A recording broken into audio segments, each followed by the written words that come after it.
Il y a énormément d'offres. Alors c'est très cool, hein, il y a plein de produits différents, mais ça rend difficile le choix d'une pièce maîtresse de votre simulateur, le pédalier. Dans ce guide, je vous présente tout ce qu'il faut savoir pour justement trouver le pédalier qui vous correspond. Alors non, comme pour le guide des bundles, je ne vais pas vous recommander dans cette vidéo des produits spécifiques. Donc ne m'en voulez pas s'il vous plaît dans les commentaires, ça viendra pour une prochaine. Mon objectif, c'est ici de vous expliquer tout le jargon utilisé par les marques et dans le milieu du sim racing, afin de savoir ce qui est bon ou moins bon, et ce qui est tout simplement de l'argument marketing pas forcément utile. Alors, suivez le guide, c'est parti. Comme d'habitude, on va commencer par les bases, et si vous avez déjà vu la vidéo sur les bundles, on va répéter quelques éléments, puisque ça concerne notamment les pédaliers d'entrée de gamme, type T128, type Logitech G29, et majeure partie des accélérateurs, peu importe finalement les pédaliers que vous allez trouver sur le marché. Il y a deux technologies que vous pouvez connaître. Le potentiomètre numéro 1, la plus ancienne, qui sont en fait des éléments qui vous permettent de détecter la position de la pédale. C'est-à-dire tout simplement l'angle de celle-ci qui va déterminer dans la simulation le pourcentage d'accélérateur que vous allez mettre. Ces pièces-là sont des connectiques en fait électroniques qui sont crantées mécaniquement parlant. L'avantage principal pour les marques, c'est que c'est évidemment quelque chose qui est peu cher. C'est ce qui était beaucoup utilisé à l'époque, notamment chez Trustmaster, chez Logitech et même chez Fanatec. La problématique de cette technologie, qui a tendance à être de plus en plus remplacée par la seconde dont on va parler, c'est l'encrassement de ces potentiomètres. Un coup de soufflette ou un coup d'aspirateur de temps en temps pour les désencrasser vous évitera le phénomène qu'on appelle du flickering. Ce sont ces espèces de vaguelettes que vous avez lorsque vous accélérez. Plutôt que d'avoir une courbe lisse, c'est-à-dire une position et un signal qui soit clair retransmis à votre simulation, vous allez avoir des mouvements de haut en bas qui sont parasites et qui vont vous faire perdre du temps. D'ailleurs, petite note, il y a du nouveau sur ce sujet, même pour cette ancienne technologie chez beaucoup de constructeurs, on en reparlera après. J'aurai quelques astuces pour vous en fin de vidéo, donc restez bien jusqu'au bout, dans les astuces entretien notamment. La deuxième techno donc, qui remplace le potentiomètre, c'est la technologie du Hall Effect. Le Hall Effect, elle est basée sur une technologie magnétique, toujours un capteur de position, donc l'angle de la pédale.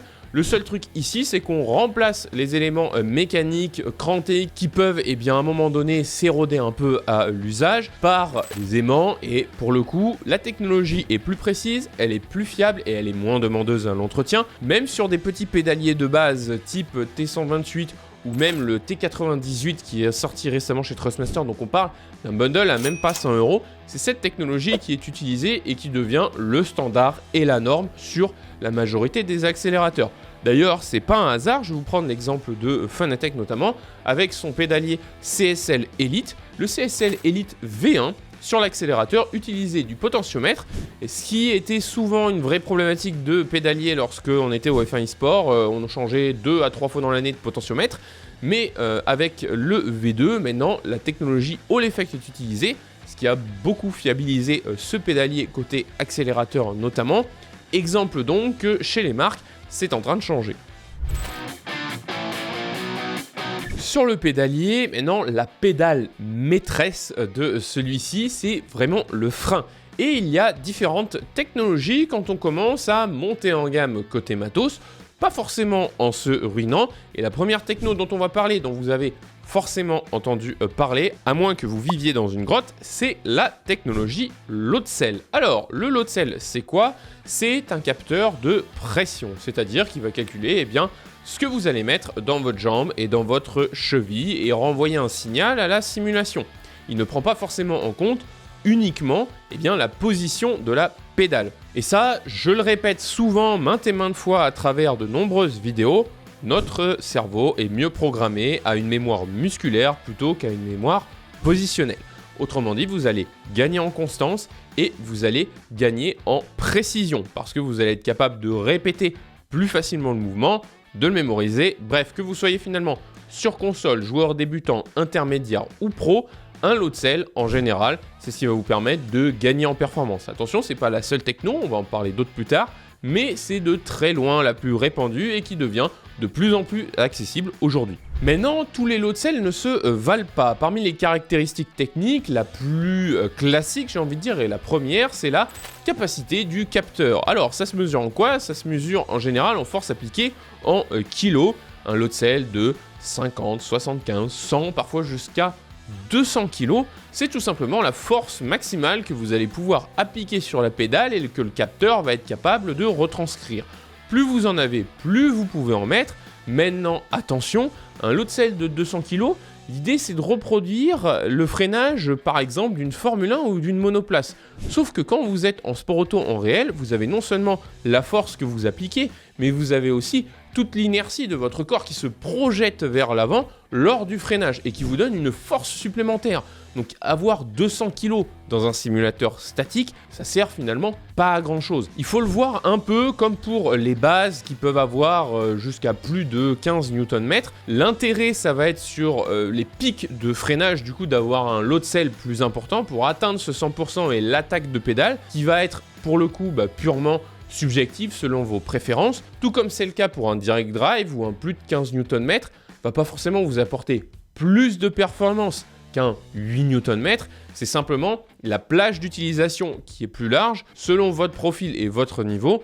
Ne vous inquiétez pas, entre un lot de sel de 100 kg et un lot de sel de 200 kg, vous n'allez pas gagner une demi-seconde au tour. C'est simplement une appréciation et une préférence personnelle. Le lot de sel, enfin, peut être combiné avec la technologie qu'on évoquait précédemment, et ça commence à être de plus en plus le cas. Je peux citer Mozza Racing, par exemple, qui le fait sur son CRP2. Je peux citer P1 Sim sur son P1 Mistral, où on va combiner le capteur de position avec le capteur de pression, c'est-à-dire un Hall Effect avec un lot de sel, afin d'avoir des courbes et une finesse de freinage qui soit un petit peu plus importante pour utiliser le meilleur des deux mondes. Ça commence à arriver sur pas mal de pédaliers et de nouvelles techno. C'est pas les seuls sur ceux que j'ai pu citer, mais vous pouvez trouver les deux pour combiner position et pression, ce qui peut être utile notamment là pour les 5-10 derniers pourcents de freinage où vous allez bouger l'orteil ou très légèrement la cheville pour inscrire la voiture en virage. Encore une fois, comme je vous le dis souvent, on est souvent sur les derniers pourcents d'entraînement, donc ça s'adresse plutôt en termes de sensation pour vraiment l'apprécier à des personnes qui ont déjà une certaine habitude ou une certaine pratique, on va dire, du sim racing qui vous permet d'apprécier la technologie. Enfin, du côté des lots de sel, il y a d'autres éléments mécaniques qui sont liés au capteur et sur comment vous pouvez appliquer la pression. Le premier que vous voyez partout, ce sont les élastomères. Donc les élastomères, c'est un espèce de caoutchouc avec différents niveaux de dureté, et d'ailleurs ça doit faire partie de vos critères pour choisir votre pédalier. Tous les élastomères ne se valent pas. Tous les élastomères n'ont pas la même dureté, selon celle-ci ça va être plus ou moins intéressant. Je vous prends l'exemple, on a testé il y a quelques semaines maintenant le Revosim, très bon pédalier de base, mais effectivement, selon l'intensité des gommes, les gommes bleues par exemple, c'est même pas la peine d'y penser, les jaunes et les rouges sont beaucoup plus utiles, les bleus sont trop molles.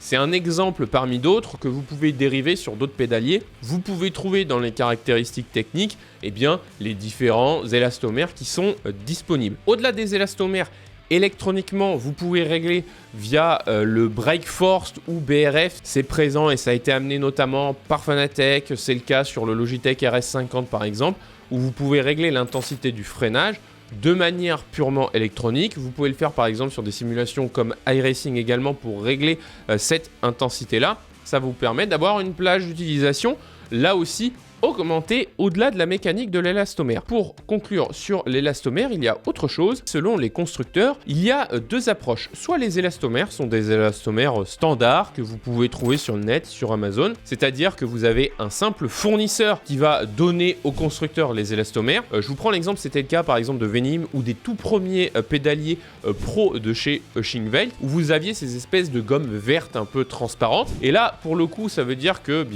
n'y a pas une adaptation spécifique à l'utilisation du sim racing. Les premiers, et à ma connaissance les seuls en tout cas, qui fabriquent de A à Z leurs élastomères et qui les ont développés spécifiquement, c'est un constructeur premium, c'est Ushingwelt, c'est le pédalier que j'ai personnellement, j'ai l'Ultimate dans le simu qui est juste derrière. Donc pour le coup, ça peut être aussi une explication de distinction de prix entre deux pédaliers lots de sel identiques avec des lots de sel mais qui ont des élastomères finalement techniquement différents. Il faut regarder, se renseigner sur le net sur ce sujet-là. Enfin, sur les lots de sel, je vous ai ai donc parlé sur la partie mécanique des élastomères, il y a sinon le choix de ressort. Donc le ressort, c'est un autre élément mécanique qui peut être plus apprécié parfois que les élastomères, en tout cas en termes de constance, parce que les élastomères, en fait, c'est une technologie. Lorsque vous les compressez, les décompressez, il y a une chauffe et une certaine distorsion qui se fait directement à l'utilisation. Les ressorts sont moins soumis à ça, donc parfois en termes de constance, ça peut être plus intéressant. Il peut même y avoir des combinaisons élastomères-ressorts, c'est vraiment purement de la préférence et l'idée c'est de pourquoi pas essayer si vous allez à la Sim Racing Expo par exemple, ou si vous allez dans un centre de simulation. Sur les ressorts, même topo que pour les élastomères, vous en avez différentes combinaisons et différentes duretés selon les constructeurs. Plus il y en a, plus ça vous laisse le choix de personnalisation sur ça. Attention en termes de prix, que ce soit sur les ressorts ou sur les combinaisons d'élastomères. Parfois, chez certains constructeurs, c'est l'occasion d'augmenter un petit peu les marges en mettant ceci en option ou des kits spécifiques en option. Donc là-dessus, pareil, lorsque vous allez faire votre choix, il y a des éléments qui sont présents de manière standard chez les uns, qui ne le sont pas chez les autres, ce qui peut expliquer une différence dans un prix d'appel par rapport au prix final. On continue sur les pédaliers de plus en plus proches du réalisme avec la technologie des pédaliers hydrauliques. Donc les pédaliers hydrauliques, basés sur un système donc pas hydraulique. En général, c'est un cylindre avec une huile qui a une certaine viscosité et qui va vous amener un certain ressenti. Le but des pédaliers hydrauliques, c'est vraiment de reproduire ce que vous avez dans une vraie voiture parce que pour le coup, c'est la technologie qui est utilisée dans la majorité des voitures de course. Qui dit d'ailleurs que c'est utilisé dans une voiture de course dit que ça va pas forcément correspondre à tout le monde. Je m'explique. L'avantage du pédalier hydraulique, vous avez une très grosse puissance de freinage. Je suis un gros freineur. J'apprécie personnellement cette technologie et quand j'essaye à chaque fois sur des pédaliers comme l'Invicta ou même beaucoup plus encore proche de la réalité carrément des pédaliers Tilton qui sont vraiment des pédaliers dérivés d'une voiture de course mis sur un simulateur. Mais comme je vous le disais sur l'autre selle par rapport à sa capacité, ça correspond pas forcément à tout le monde. Tout le monde n'aime pas avoir une pédale qui a beaucoup de résistance, qui aime mettre beaucoup de pression dans celle-ci. Alors vous avez différentes options et différents kits selon les constructeurs pour avoir justement une course aussi de pédale qui soit plus ou moins longue. Mais de manière générale sur l'hydraulique, la pédale, il faut y aller, il faut être assez bien accroché sur votre jambe gauche, donc ça correspond pas forcément à tout le monde. Enfin, l'attention particulière sur un système hydraulique, ce sont les fuites, qui est un vrai risque pour le coup, et une vraie parfois maladie chez certaines marques. Je pense, et je cite toujours le cas du pédalier P2000 de chez Simagic. Je pense que voilà, je vous fais coucou dans les commentaires aux propriétaires du P2000 qui ont connu les premiers soucis des batchs au début du pédalier. Je crois que c'est moins présent maintenant, vous me le direz peut-être dans les commentaires si vous êtes propriétaire de ce pédalier-là. Mais bref, il faut faire attention à ça, puisque forcément vous avez un système avec de l'huile, vous avez un système basé sur une pression, donc vous avez souvent un câble et un petit tuyau qui va passer pour avoir celle-ci, et au niveau des joints, au niveau du mécanisme, parfois il peut y avoir des problématiques et donc forcément y avoir des fuites, et là à ce moment-là en général c'est un coût de SAV ou un coût de réparation en tout cas. Alors ça arrive relativement peu par rapport au nombre de pédaliers hydrauliques vendus, mais il faut le savoir, c'est donc une techno très proche de la voiture de course pour le résumer, qui a des avantages liés à ça. Donc si vous cherchez le réalisme ou que vous avez par exemple une voiture que vous aimez faire du circuit et que votre simulateur a un intérêt d'entraînement, c'est une techno qui est intéressante, mais c'est une techno qui n'est pas sans contrainte, que ce soit à l'entretien ou à l'utilisation. On continue dans les technologies qui nous intéressent pour le frein et l'accélérateur, un concept développé par la marque Sim Racing Pro. Je vous en avais parlé lors des tout premiers guides qui sont sortis il y a 2 ou 3 ans et c'est une technologie qui arrive de plus en plus. Ce sont les pédaliers pneumatiques. Même principe finalement que le pédalier hydraulique, c'est le même système sauf que cette fois-ci c'est lié à une compression d'air. L'avantage c'est que même si le risque de fuite n'est pas zéro, l'avantage c'est que vous n'avez pas d'huile et vous enlevez un élément du système mécanique, et lorsque vous éliminez certains éléments, forcément vous n'avez pas de problématique ici de porosité du joint liée à l'utilisation, la chauffe de l'huile. C'est un système qui se veut encore une fois proche de la réalité. C'est présent à ma connaissance uniquement chez SRP, donc qui est un constructeur espagnol. Ils étaient à la Sim Racing Expo et on les a essayés d'ailleurs. Honnêtement, le ressenti est vraiment très similaire, pour pas dire identique à un pédalier hydraulique classique. C'est du robuste robuste pour le coup chez eux en termes de matière et de ce qu'ils font. Donc je trouve la technologie assez intéressante et qui mérite d'être mise en avant. Si vous appréciez notamment la monoplace ou que vous êtes pilote IRL, ça peut être vraiment intéressant d'essayer cette technologie. Je trouve qu'elle a pas mal d'avantages. Vous me direz si vous êtes propriétaire d'ailleurs pareil de ces pédaliers là dans les commentaires. Je serais curieux d'avoir votre retour d'expérience. Nous en tout cas on va essayer d'en tester un de manière très approfondie l'année prochaine. Si vous appréciez ce genre de contenu et que vous souhaitez soutenir la chaîne, n'hésitez pas à me rejoindre sur Patreon pour du contenu exclusif Sim Racing, mes avis sur la scène, les nouveautés produits chaque semaine. Je vous mets un lien dans la description. On passe à la technologie qui a fait le plus de bruit sur les dernières années. Elle a été amenée par Simucube. Je veux bien entendu parler de la pédale active. Elle est disponible chez deux constructeurs uniquement, chez Moza Racing et chez Simucube. La pédale active, je vous en ai parlé à plusieurs reprises dans des vidéos. Je trouve que c'est un peu l'illustration du syndrome du lave-vaisselle. Vous avez énormément de programmes dans un lave-vaisselle, mais on va pas se mentir de vous à moi, vous utilisez toujours le même programme. Et sur une pédale active, pour connaître un certain nombre de propriétaires de pédales actives, une fois que vous avez trouvé votre réglage et ce qui vous convient, peu importe votre simulation, vous n'avez pas forcément envie de réapprendre à chaque fois, selon si vous êtes sur une GT, en rallye, en F1, ce qui est l'argument marketing principal de ces pédaliers. Vous allez simplement conserver les réglages qui vous conviennent. Et bon, si on va chez Simucube, le prix d'appel sur une Active Pédale Pro, c'est quand même, vu qu'il faut le link, plus de 1700 €, quasiment 1800 €. Ça fait quand même un peu cher, et là on parle juste de la pédale de frein, vous n'avez pas d'accélérateur forcément, combiné à ça, on passe à carrément plus de 2000 €. Chez Moza Racing,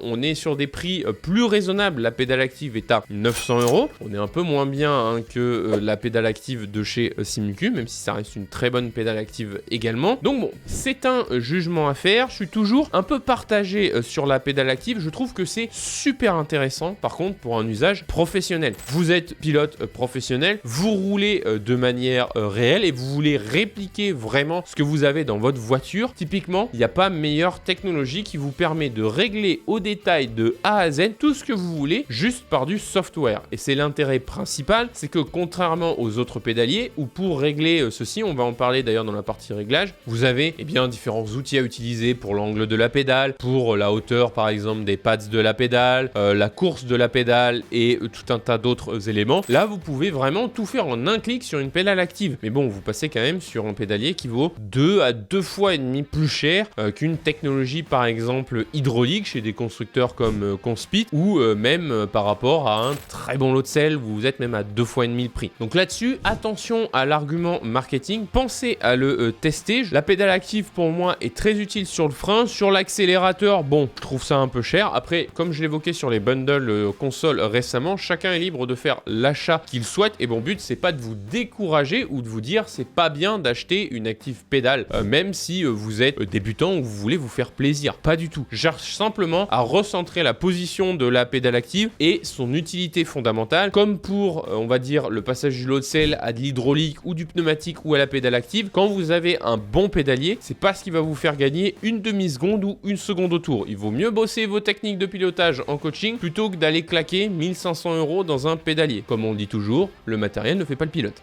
Maintenant qu'on a dit ça, technologiquement, ça reste encore une fois la pédale la plus avancée. Et l'autre intérêt, ça va être dans les effets que vous allez pouvoir intégrer dans votre pédale, notamment l'ABS, le contrôle de traction par exemple. Bref, tous ces effets et cette mécanique de la voiture qui vont vous créer du feedback sous les pieds que vous allez parfois avoir, mais pas forcément en réel, et qui vont vous permettre de jauger ce qui se passe dans votre voiture sans forcément avoir une installation dynamique. Voilà pour les intérêts principaux de l'Active Pédale, qui est une technologie intéressante, mais qui, comme les technologies les plus développées, n'est pas non plus sans compromis, ou en tout cas s'adresse et pour être vraiment appréciée, demande un minimum d'expérience et un minimum de finesse dans l'appréciation pour vraiment utiliser à 100% la technologie que vous allez acheter. On a évoqué toutes les principales technologies, maintenant il y a d'autres points que l'on doit évoquer. Je vous en ai concocté quelques-uns dans cette partie sur les points d'attention en vrac lorsque vous choisissez votre pédalier. Numéro 1, la position de la carte électronique. La carte électronique, c'est là où vont être branchées vos pédales et ça va être l'intermédiaire entre votre PC et vos pédales. Elle peut être placée à différents endroits. Il faut porter attention à cela, notamment pour l'entretien, qu'elle puisse ne pas s'encrasser. Ça dépend là aussi des constructeurs et des pédaliers. Je vais prendre un exemple, chez Shinvel, quand ils avaient la version Pro, la carte électronique était à l'extérieur dans un espèce de petit boîtier plastique. Maintenant, sur les Sprint, elle est carrément intégrée à la pédale et vous avez plus de boîtier externe qui peut parfois prendre la poussière. Sur les Ultimate, protégé dans un boîtier en métal, aucun risque. Donc pensez à regarder ça parce que ça peut être une pièce qui peut là aussi être à entretenir de temps en temps pour la qualité des branchements et la propreté du signal. Ensuite, on n'en a pas parlé jusqu'à présent sur les pédales, c'est notamment le cas pour le Hall Effect. On en a parlé si vous avez suivi la vidéo sur les bundles, notamment pour la résolution du Direct Drive. Vous avez là aussi des capteurs notamment utilisés sur le frein, c'est promu pas mal chez Moza Racing. C'est le cas également, je crois, chez Fanatec et chez tout un tas d'autres constructeurs. C'est la résolution en bits du capteur, donc on est toujours sur une résolution de position et un nombre de points par rapport à la position de la pédale. Plus il y en a, plus vous avez de finesse dans le nombre de points que vous allez avoir et donc de finesse dans le signal émis. Ça vous garantit un plus grand niveau de précision. Donc pour faire simple, donc plus il est élevé, ça peut vous permettre de faire une distinction. Encore une fois, attention ici, il faut aussi le juger par rapport à la distance de la pédale. Comme je vous l'expliquais sur les Direct Drive, une différence entre un 21 bits et un 24 bits, vous avez sur le papier quelques centaines de milliers, millions de points de résolution de différence. Sauf que si vous avez un axe comme ça et qu'à la base en 21 bits vous avez plusieurs millions de points de résolution, est-ce que vous allez foncièrement faire la différence? J'en suis pas certain. Donc là-dessus c'est pareil, il y a toujours une balance entre le côté marketing et l'utilité réelle que vous allez avoir sur votre pédalier. On n'en a pas parlé et c'est ce qui fait que les pédaliers low cell ou hydrauliques, même par rapport à une active pédale, se défendent de plus en plus. Ce sont les moteurs haptiques ou moteurs de vibration. C'est ces espèces d'unités que vous avez au dos de votre pédale, c'est présent chez Simagic, en option de base même sur les pédaliers Conspeed. Vous avez ça chez Simnet par exemple, enfin il y en a de plus en plus, vous avez même des add-ons que vous pouvez monter sur des Shinvel, enfin il y en a de plus en plus. Ce sont des moteurs à vibration qui vous permettent de ressentir les effets dont je vous parlais tout à l'heure pour de la pédale active, mais beaucoup moins cher. ABS que vous pouvez programmer, contrôle de traction, glisse de la voiture. Vous pouvez programmer ça soit avec un logiciel constructeur, soit avec évidemment l'application Simub, et ça vous permet d'avoir un ressenti supplémentaire sur les pédales. Tous les pédaliers n'ont pas à dispo en option ou en add-on disponible ces moteurs haptiques. C'est ce qui peut vous permettre aussi de faire la distinction, notamment dans l'évolution et la durée de vie de votre pédalier. En parlant d'évolution et de durée de vie, j'en ai déjà parlé sur la partie bundle également, mais c'est aussi valable pour les pédaliers, la modabilité. La modabilité, c'est-à-dire, est-ce que je peux acheter des pièces de constructeurs extérieurs, type 3D Wrap par exemple, que je vous cite souvent,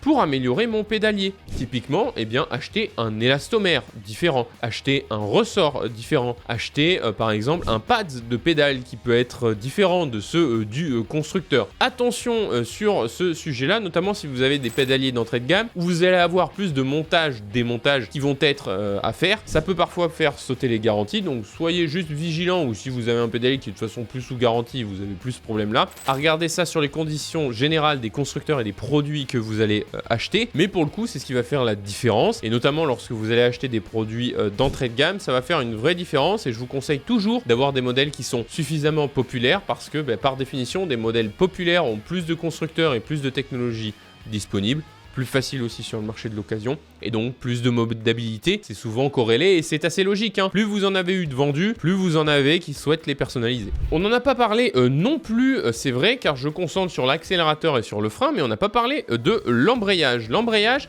c'est vrai que c'est une pédale qui est souvent assez peu utilisée, à moins que vous fassiez de l'historique, mais ça concerne finalement pas forcément la majorité des sim racers. Pour la plupart, vous allez passer vos vitesses à la palette.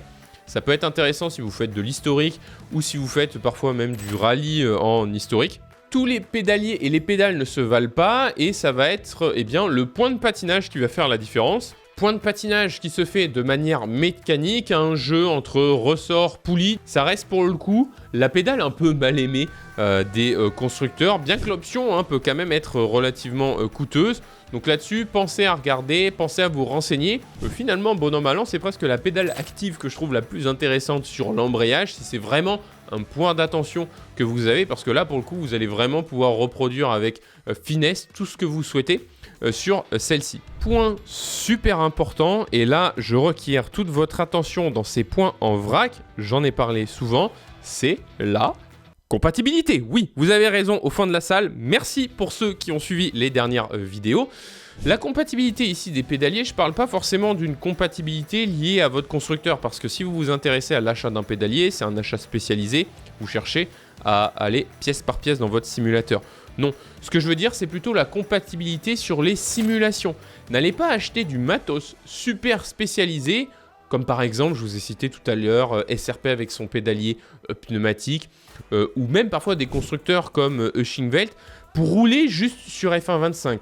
Pour le coup, vous avez des sensations qui sont limitées sur des simus comme F1.25, comme même IEWRC pour prendre un exemple en rallye. C'est plutôt des pédaliers et du matos qui va vous intéresser si vous roulez sur RBR, Le Mans Ultimate, iRacing, bref. Vous avez vraiment envie de vous faire plaisir et vous cherchez vraiment cet aspect simulation. C'est là où ces produits vraiment brillent de par leur utilisation et toutes les possibilités que vous avez, toute la finesse vraiment technique et mécanique de ce matos-là. Ça sert à rien d'aller dépenser des 100 et des 1000 pour caricaturer si c'est pour aller jouer à Gran Turismo. Il vaut mieux que vous restiez sur des produits plus conventionnels, plus grand public, plus connus et disponibles qui feront complètement votre bonheur. Avant d'entamer les deux derniers points de notre guide et pas des moindres, le Race Clutch Center a récemment fait peau neuve de ses setups sur Le Mans Ultimate. Toutes les GT3 sont disponibles sur tous les circuits du jeu. N'hésitez donc pas à consulter raceclutchcenter.com, je vous mets un lien dans la description. Avant-dernier point de notre guide, si vous êtes encore là jusqu'ici, la facilité de réglage du pédalier est un point qui est évidemment important dans le choix de celui-ci, notamment pour éviter les risques de blessure. Les risques de blessure, pourquoi? Parce que votre hanche va être mal positionnée par rapport à votre pédalier, parce que ça ne va peut-être pas correspondre à la taille de vos pieds, parce que l'angle de votre cheville ne va pas être bon, donc il faut regarder, qu'est-ce qu'il est possible de faire avec votre pédalier. En tout cas, ça va vous permettre de juger entre l'un et l'autre, lequel des deux modèles peut être le meilleur pour vous. Sur ces critères de facilité de réglage, numéro 1, le montage sur le châssis. Est-ce que vous allez directement avoir des entretoises que vous allez monter si vous avez un châssis en profil et alu?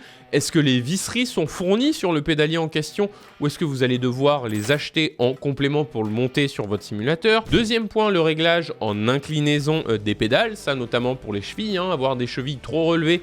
C'est pas très bon pour vous et ça va vous créer plus de gêne qu'autre chose, notamment des crampes au niveau des tibias si vous avez la cheville qui est trop relevée. Je vous en ai parlé dans une vidéo qui commence à dater des blessures en sim racing. Troisième point, vous avez la dureté et la précharge des pédales, que ce soit ressort, élastomère. Est-ce que vous avez besoin, enfin, quatrième point, d'outils ou pas pour régler vos pédaliers?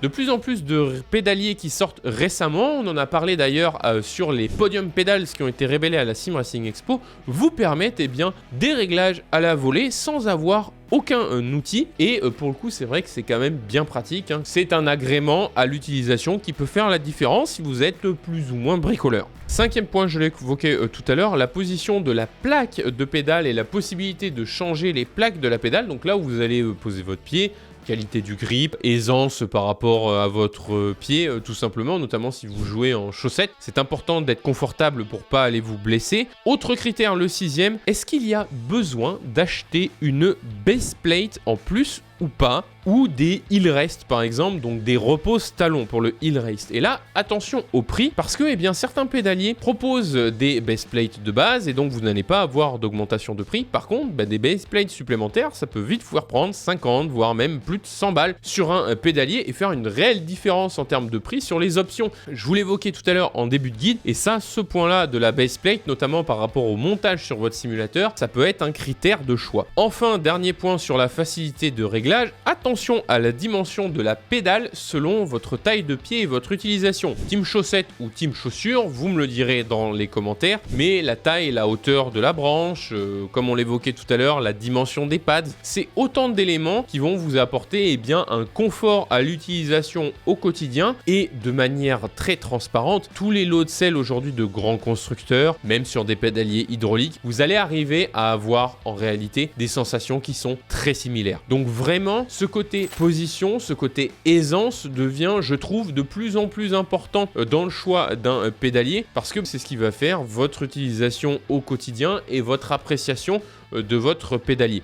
Dernier point de notre guide, la réputation de la marque et en conséquence la capacité de revente. Pourquoi est-ce que je vous parle de ce point qui est finalement extérieur à toute la partie mécanique et technique? Je vais vous reciter la première phrase que j'ai dit dans ce guide, la voici. Il y a énormément d'offres. Quand je dis qu'il y a de plus en plus de choix, c'est parce qu'il y a de plus en plus de constructeurs qui sont arrivés à fabriquer des pédaliers et d'autres qui arrivent et donc toutes les entreprises qui sont derrière ne se valent pas. Je vous en parle souvent sur la chaîne et un des critères à regarder, ça fait combien de temps que cette entreprise est lancée et qu'elle fabrique ce genre d'équipement. Parce que oui, forcément, avec l'opportunité de marché, tout le monde s'y lance, tout le monde aujourd'hui fait des pédaliers low de selle, se lance dans les pédaliers hydrauliques, mais toutes les marques ne se valent pas et toutes les marques ne seront très certainement pas présentes d'ici maintenant à dans 5 à 10 ans parce qu'à un moment donné, comme dans tout marché et dans toute industrie, vous allez reavoir un écrémage. C'est donc important de regarder encore une fois quand vous achetez ces différents points, ça va vous permettre de vous projeter et selon votre profil, si vous aimez les toutes dernières techno ou les derniers produits sortis ou si vous êtes plutôt un profil plus prudent,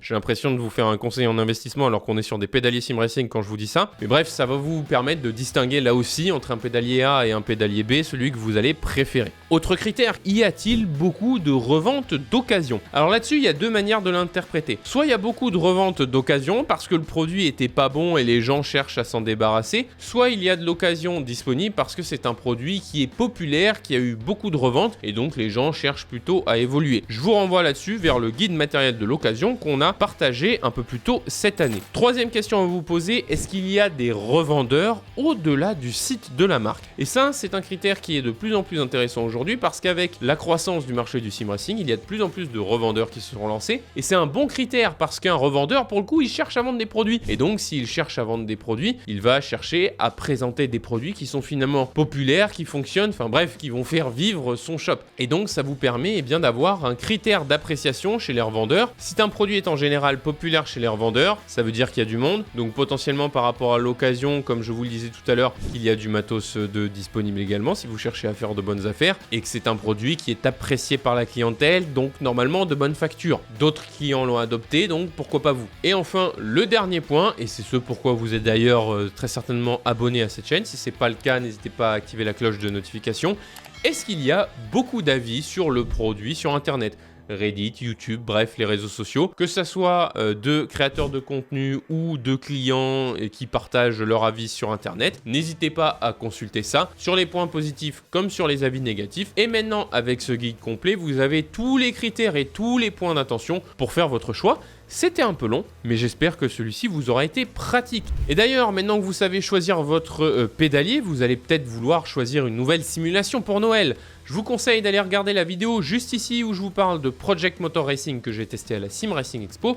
Sinon, la playlist de mes tests matos qui est dispo juste là.